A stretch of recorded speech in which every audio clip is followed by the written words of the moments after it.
வாசிப்போம். லூக்கா 18ஆம் அதிகாரம் 35ஆம் வசனத்திலிருந்து வாசிக்கலாம்.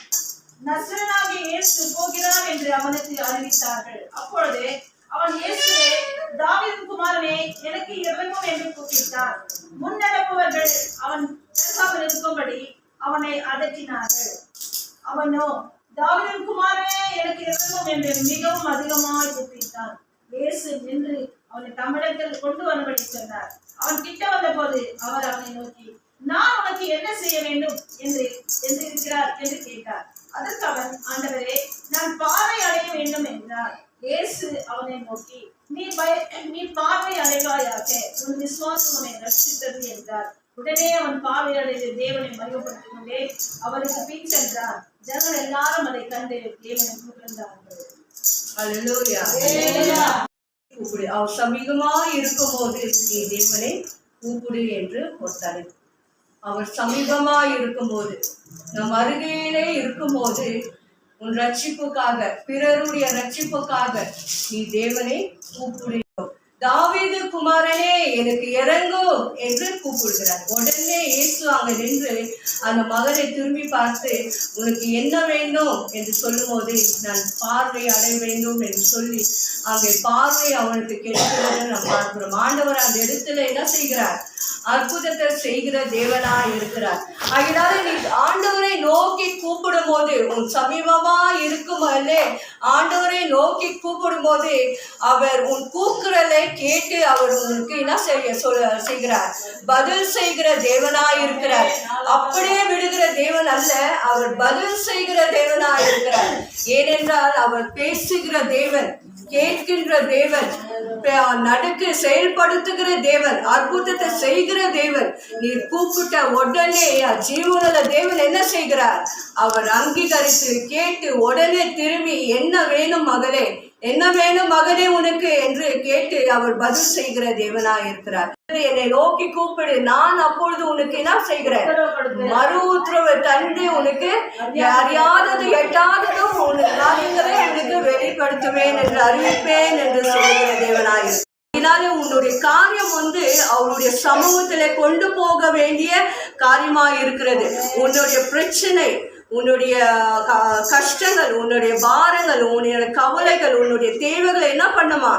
தேவனிடத்தில் கொண்டு போய் நின்று அங்கே அவரை நோக்கி கூப்பிட்டு உன்னுடைய காரியங்களை சொல்லும் போது அவர் என்ன செய்கிற தேவனா இருக்கிறார்? விடுவிக்கிற தேவனா இருக்கிறார். இப்பொழுது நம் ரட்சிப்புக்காக அவர் சமீபமா இருக்கும் போது, நம்முடைய ரட்சிப்புக்காக, பிறருடைய ரட்சிப்புக்காக, ரட்சிக்கப்படாதவர்களுக்காக நாம் என்ன செய்யணும்? அவரை நோக்கி கூப்பிடணும். இதுதான் முக்கியம். நம்ம அற்புதம், அடையாளங்கள், அதிசயங்கள், தேவைகள் இதெல்லாம் ஒரு பக்கம். ஆனா விசேஷ மனதில எப்பொழுதும் எப்படியா இருக்கணும்? அந்த ரட்சிப்பினுடைய காரியங்கள் இருக்கணும். நாம் ரட்சிக்கப்பட்டு இருக்கிறோம், அந்த ரட்சிப்பிலே நாம் நிலைத்து இருக்கிறோமா? இப்பொழுது நான் உங்களை ஒரு கேள்வி கேட்கிறேன். இப்பொழுது தேவனுடைய வருகை வருமாயானால், இப்பொழுது தேவன் இயேசு கிறிஸ்து அவர் அழைத்து கொண்டு போக வருவார் ஆனால் யாரெல்லாம் எடுத்துக்கொள்ளப்படுவீர்கள்? உங்களை நீங்கள் ஆராய்ந்து கொள்ளுங்கள். எந்தெந்த காரியங்கள் உன் மனசுல வருது? இந்தந்த காரியங்கள் எனக்கு மனசுல வருது, இதெல்லாம் எனக்கு தனியா இருக்கும். தேவனுடைய வருகை வருமாயானால் இந்த காரியங்கள் எனக்கு தனியா இருக்கும் என்று நினைத்தால் அந்த காரியங்கள் எல்லாம் என்ன பண்ணணும்? இப்போதே சரி பண்ணி கொள்ளணும். ஏன்னா தேவனுடைய வருகை உண்மையாய் வருமானால் நாம் கைவிடப்படுவோம். அதனால இந்த உலகத்துடைய ஆசீர்வாதங்கள், அற்புதங்கள் எல்லாம் தேவன் தருவார். ஏராளமாய் இருக்கிறது, தாராளமாய் இருக்கிறது. அவர் கண்டிப்பாக உங்களை ஆசீர்வதிப்பார், உங்களை வழிநடத்துவார், உங்களை விடுவிப்பார். எல்லா விதமான சகல விதமான நன்மைகளும் அவர் உங்களுக்கு தருவார். ஏன்னா நீங்க அவருடைய பிள்ளைகள். அதனால அவர் கண்டிப்பாக உங்களை நல் வழியில நடத்தி அவர் ஆசீர்வதிப்பார். ஆனா விசேஷ விதமாக இந்த உலகத்துல நாம் வாழும்போது ஆசீர்வாதத்திற்காக மாத்திரமல்ல, இந்த விடுதலைக்காக மாத்திரமல்ல, அற்புதத்திற்கு மாத்திரமல்ல, சமாதானத்திற்கு மாத்திரமல்ல, சந்தோஷத்திற்கு மாத்திரமல்ல, அந்த ஆத்துமா கடைசி பரிந்தும், நம்முடைய ஆத்துமா கடைசி பரிந்தும் நிலை நிற்கிறது படி இருக்கிறதா, காணப்படுகிறதா, நாம் ரட்சிக்கப்படுவோமா என்ற அந்த காரியம் முக்கியமாக நாம் ஆராய்ந்து சிந்தித்து பார்க்க வேண்டும். ஏனென்றால் ஆண்டவருடைய வருகை இருக்குமா? ஆனால் நாம் கைவிடப்பட்டால் பரிதபிக்கப்பட்ட நிலைமையாய் காணப்படும். அந்த நிமிஷம் கடந்து போயிட்டா பரிதபிக்கப்பட்ட நிலைமையாய் காணப்படும். ஏனென்றால் ஐஸ்வர்யவான் லாசருவை பற்றி பார்க்கிறோம்.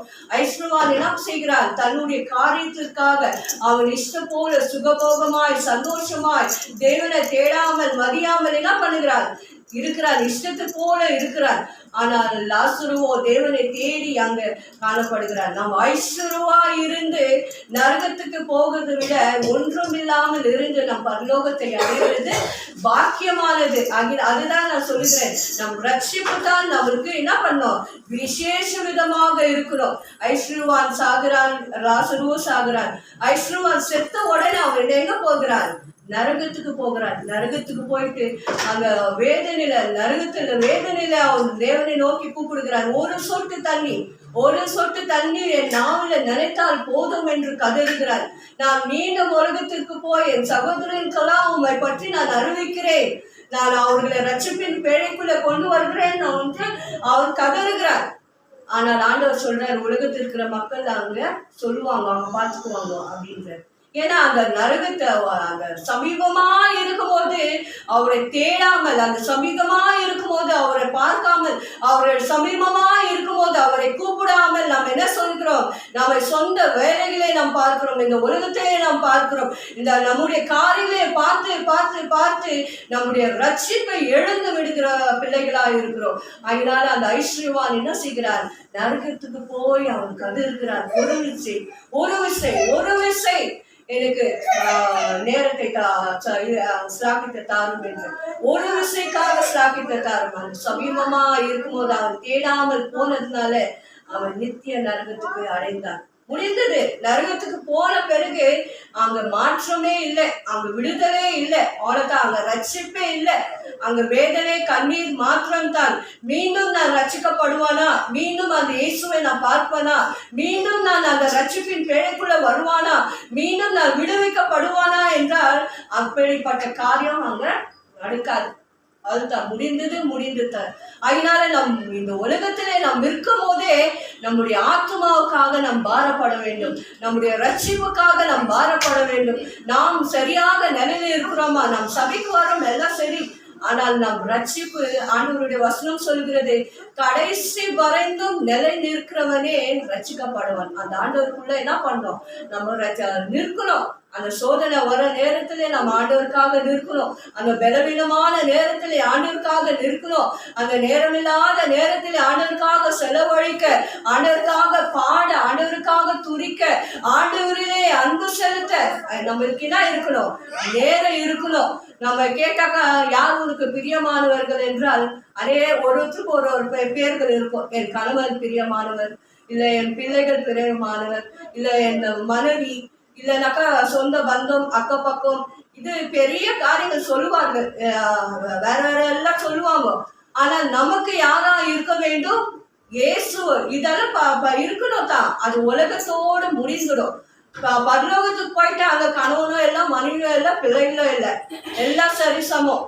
எல்லா தேவனை என்ன பண்ண ஆராதிச்சு கொண்டே இருக்கணும். அதனால நம்ம கேட்டா யார் அன்போ, யார் மேல உனக்கு ரொம்ப பிரியம்னாக்கா, என் கணவரை காட்டிலும் என் இயேசுவே பெரியவர் என்று சொல்லும். என் மனைவியை காட்டிலும் என் இயேசுவே பிரியமானவர் என்று சொல்லும். என் பிள்ளைகள் காட்டிலும் எனக்கு இயேசுவே அன்புள்ள தேவன் என்று சொல்லும். அப்படிப்பட்ட ஒரு ஆவிக்குரிய நிலையில நாம் வரணும்.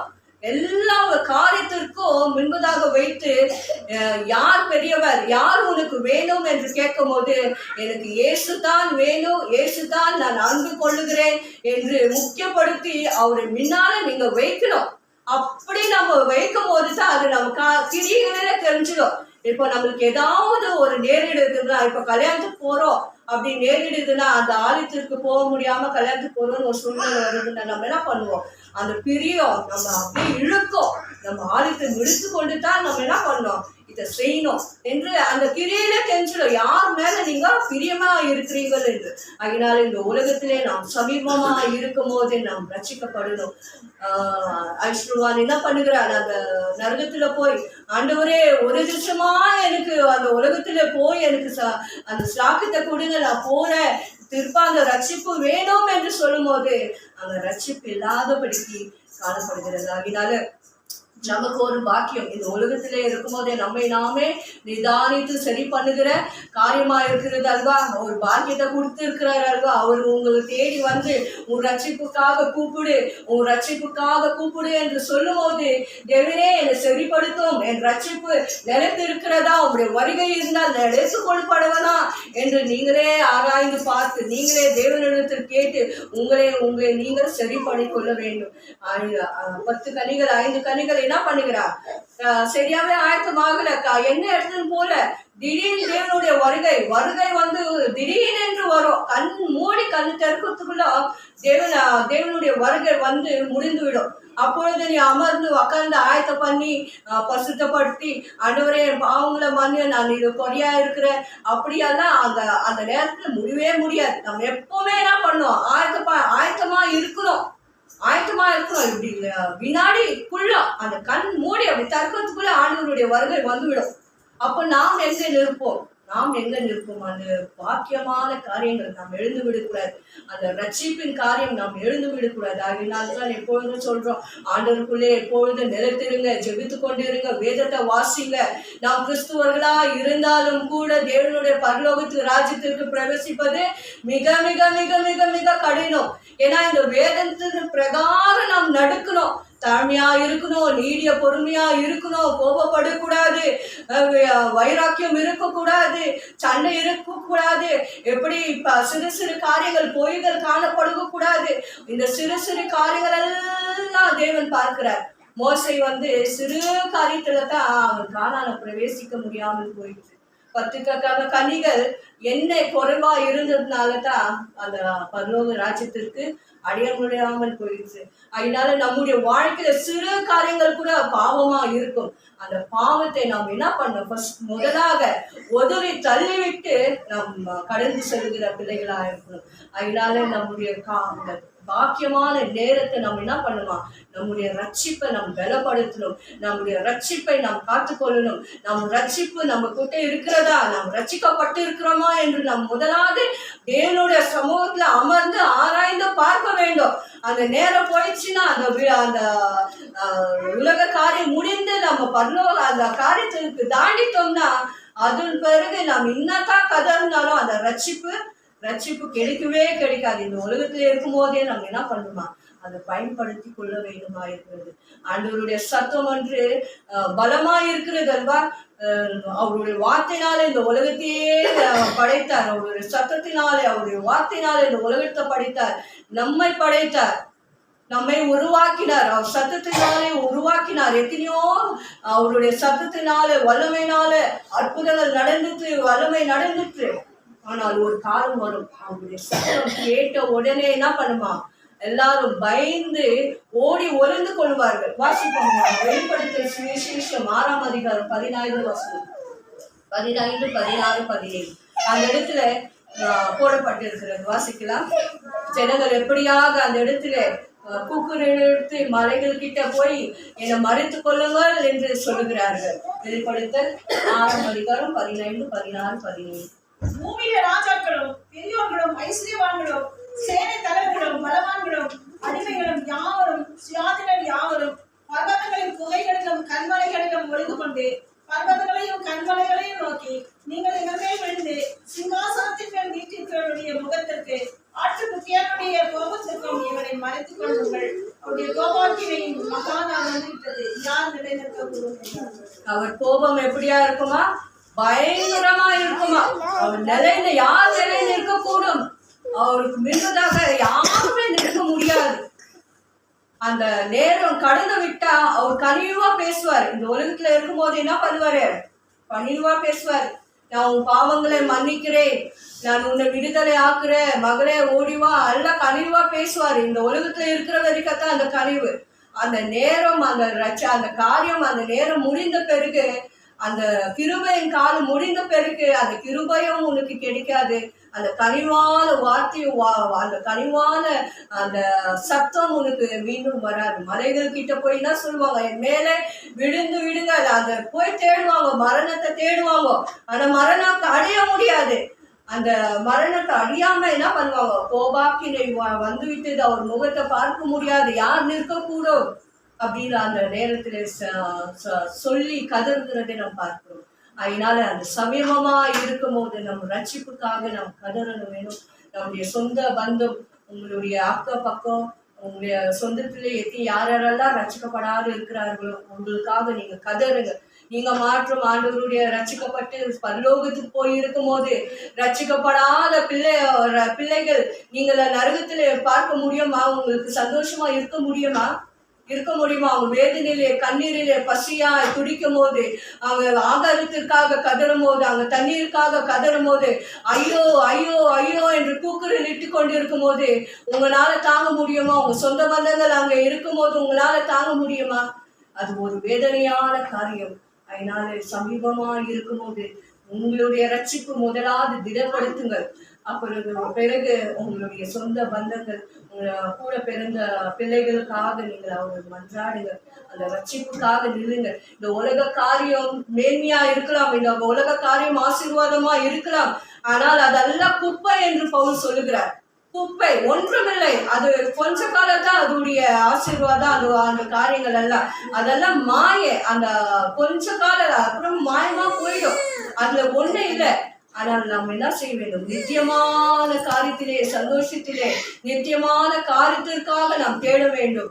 நாம் பணக்காரா இருந்து ஆசீர்வாதமா இருந்து நாம் நரகத்துக்கு போகிறதை விட நாம் ஏழையா இருந்து ஒன்றுமில்லாத கூட நாம் பரலோகத்துக்கு சென்றடைய வேண்டும். இந்த உலகத்துல எது பெற்றுக்கொண்டோம், எது வைத்துக் கொண்டு இருக்கிறோம், சொந்த வீடு இருக்கிறதா இல்லையா, ஆண்டவர் அதெல்லாம் கேட்க மாட்டார். கறி சாப்பாடு சாப்பிட்டியா, சொந்த வீடு இருந்துச்சா, விலை உயர்ந்த வஸ்திரத்தை நீ தடுத்தியா, அதெல்லாம் ஆண்டவர் கேட்க மாட்டார். ஒரே ஒரு வார்த்தை, ஆண்டவர் ரத்தத்தினால கழுவப்பட்டுக்கிறியா, கடைசி பரந்தும் ரட்சிக்கப்பட்டு இருக்கிறியா, நிலத்து இருக்கிறியா, அது கேட்டால் மாத்திரம் தான் நம்ம என்ன பண்ணுவோம், பரலோகத்துக்கு போகணும்.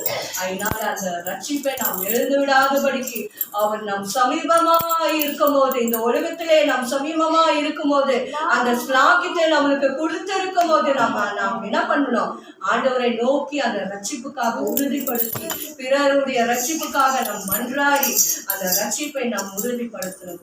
அந்த ரட்சிப்பே உன்னதமானது. நாம் ரட்சிக்கப்பட்டால் நாம் பாக்கியவான்கள். ஏன்னா தண்ணீர் அதோட ஒரு பரிதாபமான நிலைமை வேற எதுவுமே இல்லை.